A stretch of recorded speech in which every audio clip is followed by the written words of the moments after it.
આપણે આજે આવી ગયા છીએ મહીસાગર જિલ્લાના નજીક લુણાવાડા તાલુકાની પાસે આવેલું ગામ એટલે કે કાકાના ચમારિયા.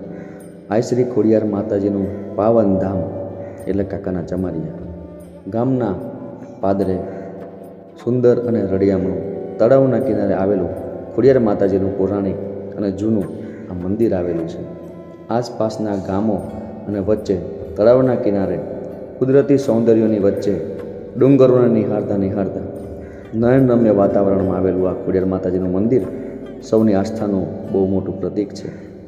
તમે જોઈ શકો છો આ મંદિરની આસપાસ રહેલા ઝાડવા, જંગલ, તમને ખૂબ અહીંયા મજા આવે એવી જગ્યા છે. આ શ્રી ખોડિયાર માતાજીનું મંદિર આ એવું મંદિર છે જ્યાં આવેલા તમામ ભક્તોની માતાજી મનોકામના પૂરી કરે છે. દૂર દૂરથી ભક્તો અહીંયા દર્શન કરવા આવે છે.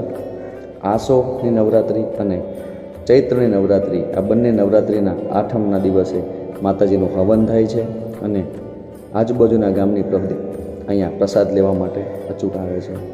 આ છે ગોગા બાપાનું મંદિર. અહીંયા પણ ગોગાજીની સ્થાપના પણ કરેલી છે.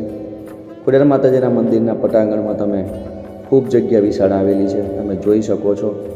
અહીંયા વરસાદનો પણ કંઈ વાંધો નથી આવતો. દિવાળી અને લગ્ન સિઝન તેમજ કોઈ તહેવારોમાં લોકો અહીંયા હવન પૂજા કરવા માટે આવતા હોય છે.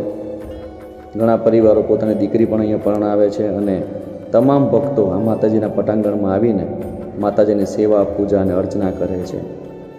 ખૂબ સારું વાતાવરણ અત્યારે ચોમાસામાં તમે જોઈ શકો છો કે અત્યારે હરિયાળી છવાયેલી છે. આ ચોકની અંદર મોટા મોટા પ્રસંગો થાય છે. જ્યારે માતાજીના હવન હોય ત્યારે માતાજીના અહીંયા ગાડી જમણવાર થાય છે. સામેની ઓરડીમાં રસોડું તેમજ શૌચાલય, બાથરૂમ તમામ બધી વ્યવસ્થા એ મંદિરમાં કરેલી છે. દૂર દૂરથી આવેલા ભાવિક ભક્તો માતાજીની આસ્થાનું અહીંયા પ્રતીક એટલે કે આ મંદિરે આવે છે. દર્શન કરી માતાજીની પ્રતિમાની સામે ઊભા રહી આશીર્વાદ મેળવે છે. તો તમે જુઓ આ મંદિર.